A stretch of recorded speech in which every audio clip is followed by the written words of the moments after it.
ನಮಸ್ಕಾರ ಸ್ನೇಹಿತರೆ, ನಮ್ಮ ಭಾರತೀಯ ಸೇನೆಯಲ್ಲಿ ಒಬ್ಬರಿಗಿಂತ ಒಬ್ಬರು ವೀರರಿದ್ದಾರೆ ಹಾಗೂ ಗಡಿಯಲ್ಲಿ ನಮ್ಮ ದೇಶವನ್ನು ಕಾಯುತ್ತಾ ವೀರಮರಣವನ್ನು ಪಡೆದವರು ಇದ್ದಾರೆ. ಆದರೆ ಇಂದಿನ ವಿಡಿಯೋದಲ್ಲಿ ನಾವು ಓರ್ವ ವೀರ ಯೋಧನ ಬಗ್ಗೆ ತಿಳಿಯಲಿದ್ದೇವೆ. ಇದರಲ್ಲಿ ವಿಶೇಷವೇನಿದೆ ಎಂಬ ಪ್ರಶ್ನೆ ನಿಮ್ಮ ತಲೆಯಲ್ಲಿ ಬಂದಿದ್ದರೆ ಅದಕ್ಕೆ ಉತ್ತರ ನಾವು ಇಂದು ತಿಳಿಯಲಿರುವ ಸತ್ಯಕತೆ ಯಾರೋ ಸಾಮಾನ್ಯ ಯೋಧನದಲ್ಲ. ಸಿಕ್ಕಿಂನಲ್ಲಿ ಭಾರತ ಚೀನಾ ಗಡಿಯನ್ನು ಮರಣವನ್ನು ಪಡೆದು 50 ವರ್ಷಗಳಾದರೂ ಇಂದಿನವರೆಗೂ ಕಾಯುತ್ತಿರುವ ವೀರ ಯೋಧನದ್ದು. ಇದು ಹೇಗೆ ಸಾಧ್ಯ ಅಂತ ನಿಮಗೆ ಆಶ್ಚರ್ಯವಾಗಿರಬಹುದು. ಆದರೆ ಅಲ್ಲಿನ ಸೈನಿಕರಿಗೆ ಮತ್ತು ಅಲ್ಲಿನ ಜನರ ಮಾತುಗಳು ಕೂಡ ಈ ವೀರ ಯೋಧನ ಗಾಥೆಯನ್ನು ಹೇಳುತ್ತಾರೆ ಹಾಗೂ ಜನರು ದೂರ ದೂರಗಳಿಂದ ಈ ಯೋಧನನ್ನು ಪೂಜಿಸಲು ಬರುತ್ತಾರೆ. ಸತ್ತ ಮೇಲೂ ತನ್ನ ಕೆಲಸವನ್ನು ನಿಷ್ಠೆಯಿಂದ ಮಾಡಿದ ಯೋಧ ಇವರಾಗಿದ್ದಾರೆ. ಸದ್ಯಕ್ಕೆ ಅವರು ರಿಟೈರ್ ಆಗಿದ್ದಾರೆ. ವಿಡಿಯೋದಲ್ಲಿ ಮುಂದೋಗುವ ಮೊದಲು ವಿಡಿಯೋಗೆ ಲೈಕ್ ಮಾಡಿ ಮತ್ತು ಚಾನೆಲ್ಗೆ ಸಬ್ಸ್ಕ್ರೈಬ್ ಆಗಿ, ಹಾಗೆ ಪಕ್ಕದಲ್ಲಿರುವ ಬೆಲ್ ಐಕಾನ್ ಮೇಲೆ ಕ್ಲಿಕ್ ಮಾಡಿ, ಏಕೆಂದರೆ ನಾವು ಹಾಕುವ ಹೊಸ ವಿಡಿಯೋಗಳ ನೋಟಿಫಿಕೇಶನ್ ನಿಮಗೆ ಮೊದಲು ಬರುತ್ತೆ.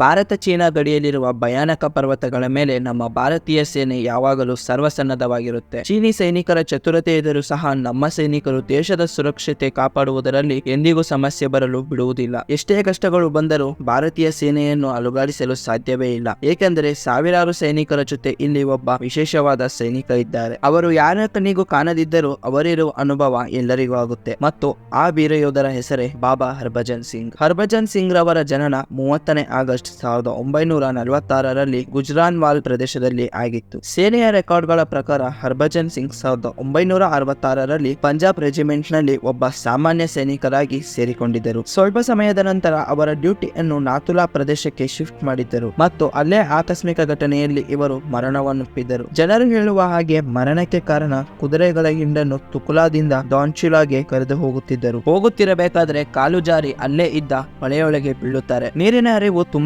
ಹೆಚ್ಚಿದ್ದರಿಂದ ಅವರ ಬಾಡಿ ಘಟನೆ ನಡೆದ ಜಾಗದಿಂದ 2 ಕಿಲೋಮೀಟರ್ ದೂರದವರೆಗೂ ಕೊಚ್ಚಿಕೊಂಡು ಹೋಗಿತ್ತು. ಅವರ ಬಾಡಿಯನ್ನು ಹುಡುಕಲು ಹಲವು ಪ್ರಯತ್ನ ನಡೆಯಿತು. ಆದರೆ ಆ ದಿನ ತುಂಬಾ ಚಳಿ ಮತ್ತು ಸ್ನೋಫಾಲ್ ಆಗುತ್ತಿದ್ದ ಕಾರಣದಿಂದ ಆ ದಿನ ಅವರ ದೇಹವನ್ನು ಹುಡುಕಲು ಆಗಲಿಲ್ಲ. ಸೇನೆಗೆ ಹರ್ಭಜನ್ ತನ್ನ ಡ್ಯೂಟಿಯಿಂದ ತಪ್ಪಿಸಿಕೊಳ್ಳಬೇಕು ಅಂತ ಓಡಿ ಹೋಗಿರಬಹುದು ಎಂದು ಅನಿಸಿತ್ತು. ಕೆಲವು ದಿನಗಳ ನಂತರ ಒಂದು ರಾತ್ರಿ ತನ್ನ ಸ್ನೇಹಿತನ ಕನಸಿನಲ್ಲಿ ಬಂದು ಅವರ ಸ್ನೇಹಿತನಿಗೆ ತನ್ನ ದೇಹ ಎಲ್ಲಿದೆ ಎಂದು ಹೇಳಿದರು. ಬೆಳಗಾದ ತಕ್ಷಣ ಕನಸಿನಲ್ಲಿ ಹೇಳಿದ ಜಾಗಕ್ಕೆ ಹೋಗುತ್ತಾರೆ ಮತ್ತು ಅಲ್ಲಿಯೇ ಹರ್ಭಜನ್ ರವರ ದೇಹ ಮತ್ತು ಅವರ ರೈಫಲ್ ಸಿಕ್ಕಿತು. ಸೇನೆ ಹರ್ಭಜನ್ ಓಡಿ ಹೋಗಿದ್ದ ಎಂದುಕೊಂಡಿದ್ದರು. ಆದರೆ ಈ ಘಟನೆಯನ್ನು ನೋಡಿ ಅವರಿಗೆ ತಮ್ಮ ತಪ್ಪಿನ ಅರಿವಾಗಿತ್ತು. ಹಾಗಾಗಿ ಅವರು ಈ ತಪ್ಪನ್ನು ತಿಳಿದು ಹರ್ಭಜನ್ ರವರ ಅಂತಿಮ ಸಂಸ್ಕಾರವನ್ನು ಸಕಲ ಸೇನಾ ಗೌರವದೊಂದಿಗೆ ಮಾಡಿದರು. ಸ್ವಲ್ಪ ಸಮಯ ಕಳೆಯಿತು. ಅದಾದ ಮೇಲೆ ಒಂದು ರಾತ್ರಿ ಮತ್ತೆ ತಾವಿದ್ದ ಕ್ರೀವ್ನ ಒಬ್ಬ ಸೈನಿಕರ ಕನಸಿನಲ್ಲಿ ಬರುತ್ತಾರೆ ಹಾಗೂ ಹೇಳುತ್ತಾರೆ, ನನ್ನ ದೇಹ ಮಾತ್ರ ಹೋಗಿದೆ ಅಷ್ಟೇ, ನನ್ನ ಆತ್ಮ ಇನ್ನೂ ಕೂಡ ಗಡಿಯಲ್ಲೇ ಇದೆ. ಪ್ರಾರಂಭದಲ್ಲಿ ಈ ಕನಸಿನಲ್ಲಿ ಹೇಳಿದ ಮಾತುಗಳನ್ನು ಯಾವುದೋ ಕಲ್ಪನೆ ಇರಬೇಕು ಎಂದು ಯಾರು ಕೂಡ ನಂಬಲಿಲ್ಲ.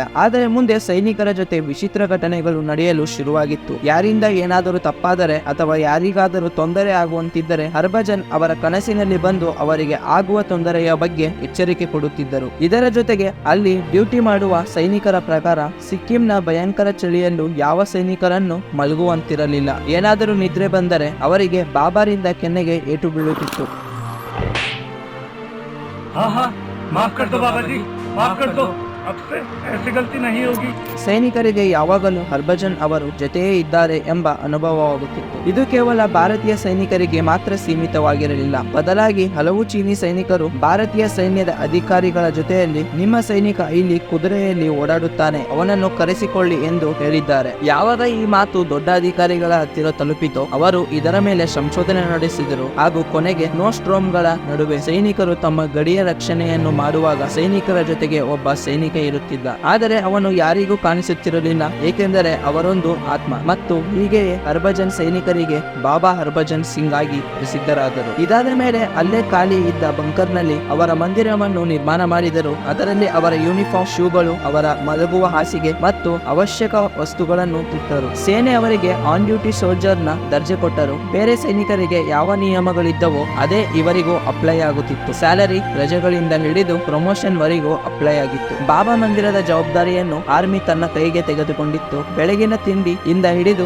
ರಾತ್ರಿಯ ಊಟದವರೆಗೂ ಬಡಿಸಲು ಶುರು ಮಾಡಿದರು ಮತ್ತು ಯಾವಾಗ ರಾತ್ರಿ ಆಗುತ್ತಿತ್ತೋ ಆಗ ಮಂದಿರದ ಬಾಗಿಲನ್ನು ಮುಚ್ಚುತ್ತಿದ್ದರು, ಏಕೆಂದರೆ ಇದು ಬಾಬರ ಡ್ಯೂಟಿ ಮಾಡುವ ಹೊತ್ತಾಗಿತ್ತು. ಹಲವು ಬಾರಿ ಬೆಳಗ್ಗೆ ಸೈನಿಕರು ಬಂಕರ್ ಒಳಗೆ ಹೋದಾಗ ಅಲ್ಲಿ ನೋಡಿದಾಗ ಹಾಸಿಗೆ ಮೇಲೆ ಸಿಕ್ಕುಗಳು ಕಾಣುತ್ತಿದ್ದರು. ಯಾರೋ ಅದರ ಮೇಲೆ ಮಲಗಿ ಹೋದ ಹಾಗೆ ಕಾಣಿಸುತ್ತಿತ್ತು. ಹಾಗೆ ಅಲ್ಲಿರುವ ಶೂಗಳ ಮೇಲೂ ಮಣ್ಣು ಆಗಿರುತ್ತಿತ್ತು. ಭಾರತೀಯ ಸೇನೆ ಬಾಬಾ ಹರ್ಭಜನರನ್ನು ಭಾರತ ಚೀನಾದ ಪ್ರತಿ ಫ್ಲಾಗ್ ಮೀಟಿಂಗ್ ನಲ್ಲಿ ಕರೆಯುತ್ತಿದ್ದರು. ಆ ಮೀಟಿಂಗ್ ನಲ್ಲಿ ಅವರ ಹೆಸರಿನ ಒಂದು ಚೇರ್ ಅನ್ನು ಖಾಲಿ ಇಟ್ಟಿರುತ್ತಿದ್ದರು. ರಜೆಗೆ ಅವರ ಊರಿಗೆ ಕಳುಹಿಸುತ್ತಿದ್ದರು. ಇದಕ್ಕಾಗಿ ಟ್ರೈನ್ ನಲ್ಲಿ ಅವರಿಗಾಗಿ ಪ್ರತ್ಯೇಕ ಸೀಟ್ ಅನ್ನು ರಿಸರ್ವ್ ಮಾಡುತ್ತಿದ್ದರು ಮತ್ತು 3 ಸೈನಿಕರ ಜೊತೆಗೆ ಅವರ ಪೂರ್ತಿ ವಸ್ತುಗಳನ್ನು ಅವರ ಊರಿಗೆ ಕಳುಹಿಸುತ್ತಿದ್ದರು. ಅವರ ರಜೆಯ 2 ತಿಂಗಳು ಕಳೆದ ಮೇಲೆ ಸೈನಿಕರನ್ನು ಕಳುಹಿಸಿ ಅವರನ್ನು ಮರಳಿ ಸಿಕ್ಕಿಂಗೆ ಕರೆಸಿಕೊಳ್ಳುತ್ತಿದ್ದರು. ಯಾವಾಗ ಬಾಬಾ ರಜೆಯಲ್ಲಿರುತ್ತಿದ್ದರೋ ಆ ಸಮಯದಲ್ಲಿ ಸೈನಿಕರು ಹೈ ಅಲರ್ಟ್ ನಲ್ಲಿ ಇರುತ್ತಿದ್ದರು, ಏಕೆಂದರೆ ಆ ಸಮಯದಲ್ಲಿ ಬಾಬಾ ಅವರ ಸಹಾಯಕ್ಕೆ ಅಲ್ಲಿರುತ್ತಿರಲಿಲ್ಲ. 2006ರಲ್ಲಿ ಬಾಬಾರನ್ನು ರಿಟೈರ್ ಮಾಡಿದರು ಮತ್ತು ಎಲ್ಲರಿಗೂ ಬಾಬಾ ಈ ಬಂಕರ್ ನಲ್ಲಿರುತ್ತಾರೆ ಮತ್ತು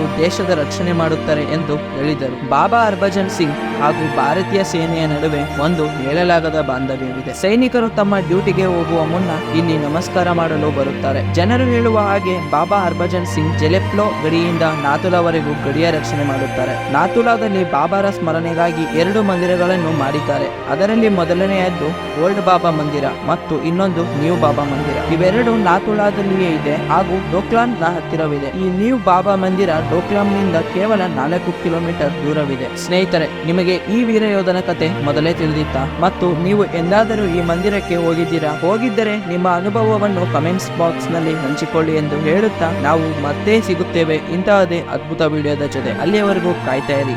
ಜೈ ಹಿಂದ್, ಜೈ ಕರ್ನಾಟಕ.